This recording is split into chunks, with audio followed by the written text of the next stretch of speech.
Hi, welcome to Coding Class with MasterHun. And today, this is episode 18, still season 0. And today we're going to essentially go over colors and as it relates to the colors in the turtle module. The turtle module is a fun and visual way to learn how to code in Python. And of course, Python is based on the Logos programming, I believe, from the 60s. And of course, if we're going to do something visual, of course, it would make sense to be able to have different colors. So it would be boring if you could only draw in one color, right? We wouldn't, right? Okay, so how do we change the colors? And I've already, it's not this is not at all very original or very innovative, but this is I'm probably using the term incorrectly using the term, but this would be, I would say, an example of what is called generative art.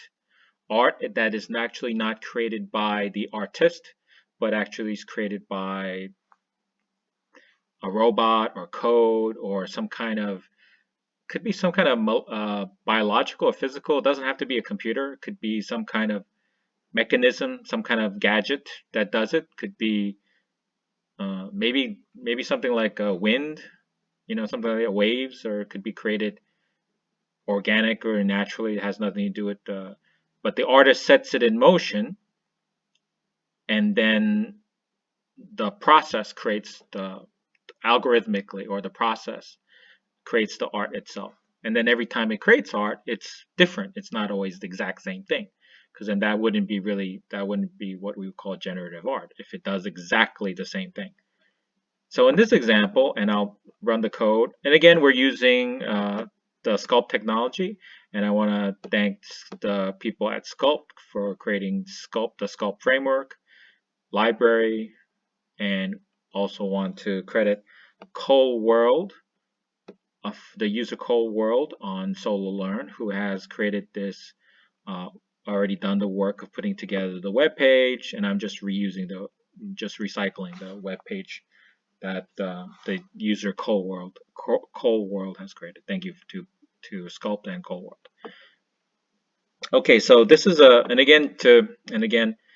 just as a quick review, if we follow what I've highlighted, first we have to import the modules we need. Of course, we're doing Turtle programming, Turtle graphics framework, so obviously we need to import the Turtle module, and we are also going to have the computer randomize certain elements of the code.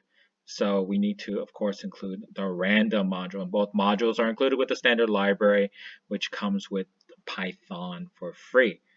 So that's what. So these modules essentially give Python these superpowers, right? Okay, or added functionality.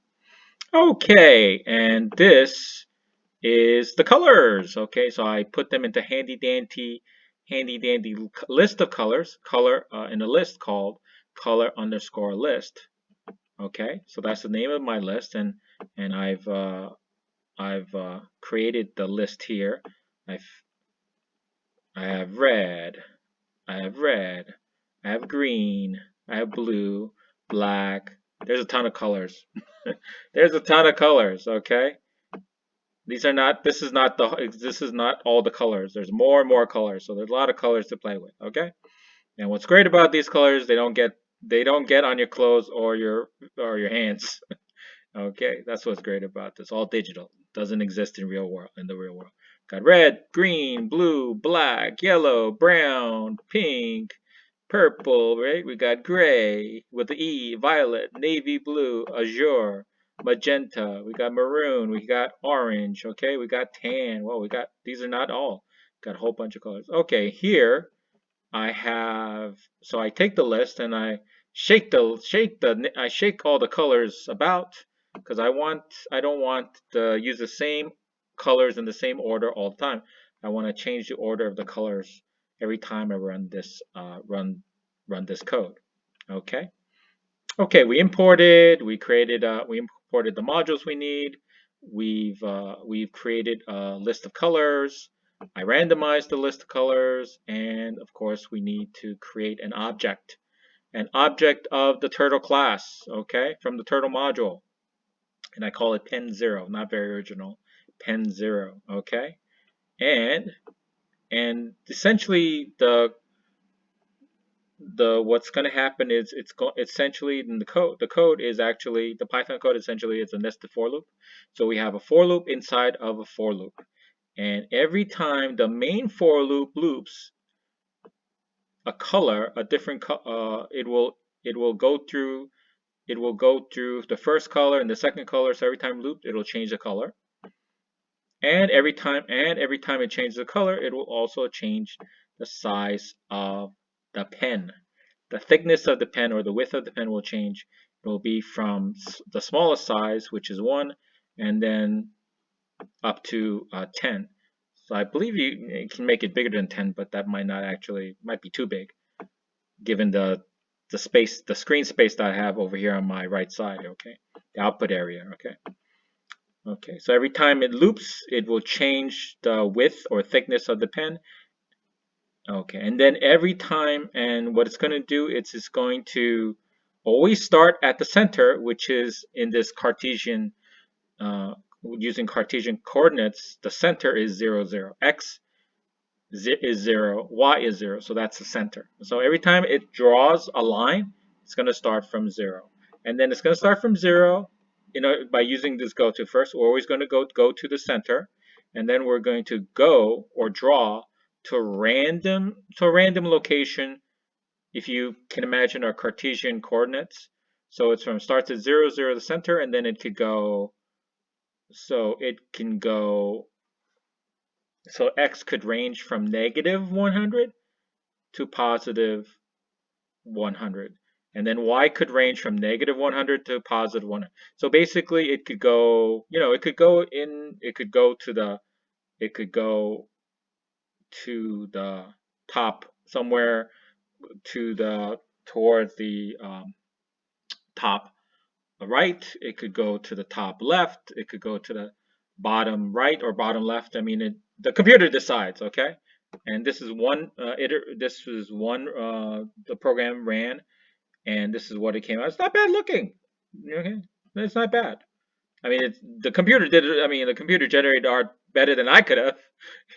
I can't draw to save my life. So, and let me just run. I'll run it again, and then you can see if we look at the output section on our right side. Oops, no. Okay, here we go.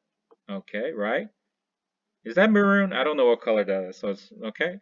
So the thickness,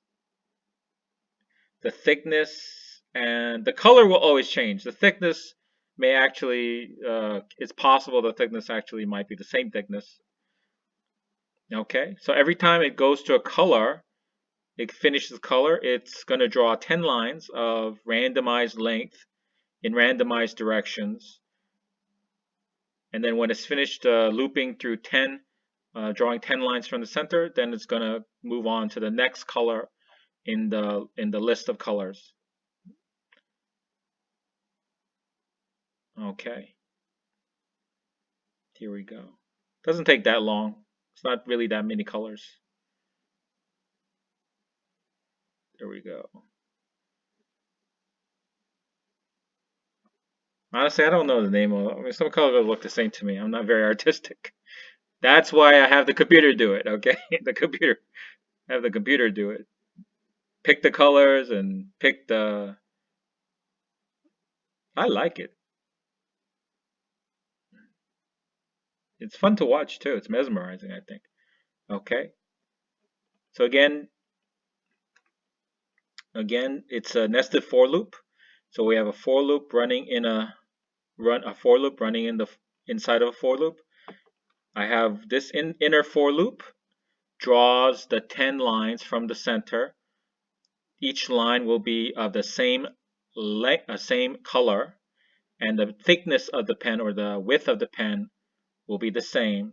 The direction will be different. So it'll be 10 randomized directions from the center.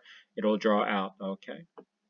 So in the outer for loop, the main for loop, it'll iterate through the different colors in the list called color_list, and every time the width or thickness of the pen will change somewhere in the range of 1 to 10. Sometimes it'll be the same thickness, sometimes it'll be different. I don't know. The computer figures it out. Okay, that's what I tell my kids, right? Tell my students. The computer figures it out. We have the computer do the work, okay? Okay, and if I want to, and of course, let me just show you, I could add another color, and there's plenty of, I can't, because of the way I'm because of the software I'm using to record the screen recording, I'm not able, unfortunately, I can't show you actually. I'm looking at it right now. You can't see me looking at it, but I'm looking at a cheat sheet. I'll put a link in the description box below. And it's a Python turtle library cheat sheet, the module cheat sheet that gives you, I think the most important part is gives you the list of colors. It's not all the possible colors, but it gives you the strings so that you can use. Let's say, okay, dark red. Okay, so I see. No, I'm sorry. Let's go with the salmon. Okay, so let's say I want to add the salmon color, right? So I don't think I did that. Yeah, I don't think I did. So I'm gonna just add into the list here. I'm gonna add the list. Okay, so I'm gonna add salmon, the string salmon. Okay, into the list. I'm just gonna save my code here anyway, and I'm gonna run it again. And honestly, I don't know what salmon looks like really. It's running again.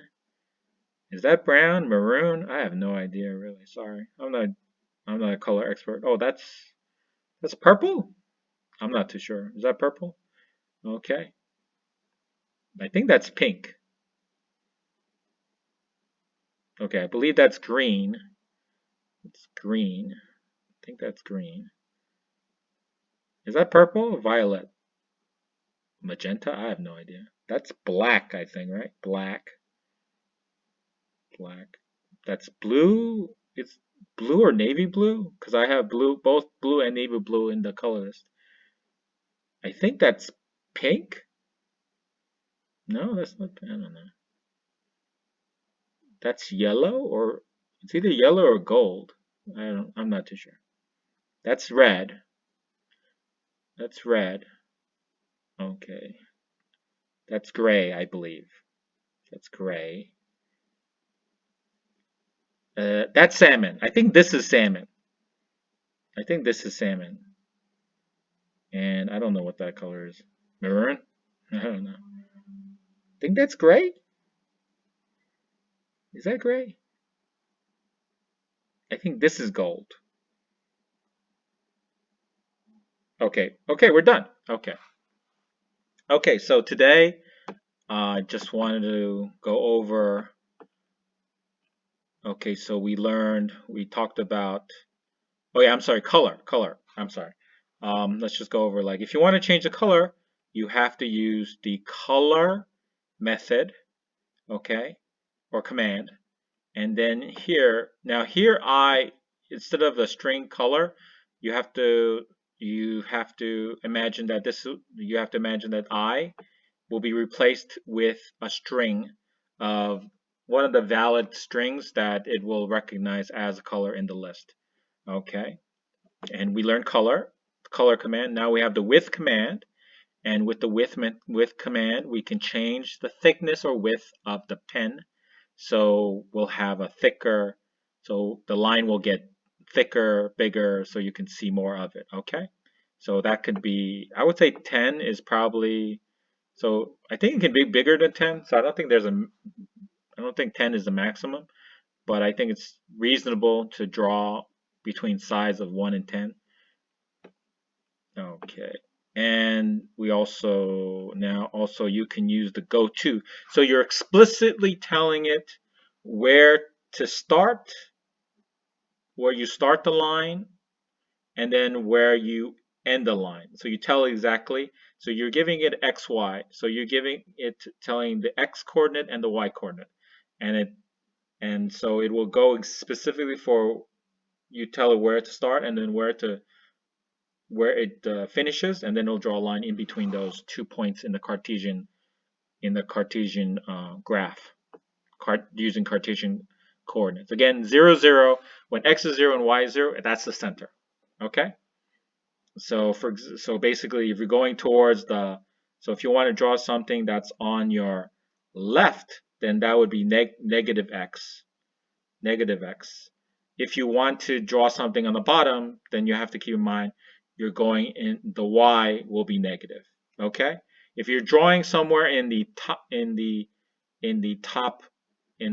top right corner, top right quadrant, that's going to be x and y will both be positive. Okay? Okay, thank you very much and for following along with me. And this, oh, I'm sorry, I don't know if I mentioned, but this episode is titled Colors, Colors, Colors. Again, Season 0, Episode 18, and Coding Class with MasterHun. Thank you very much, and I look forward to meeting you again in the next episode. Bye-bye.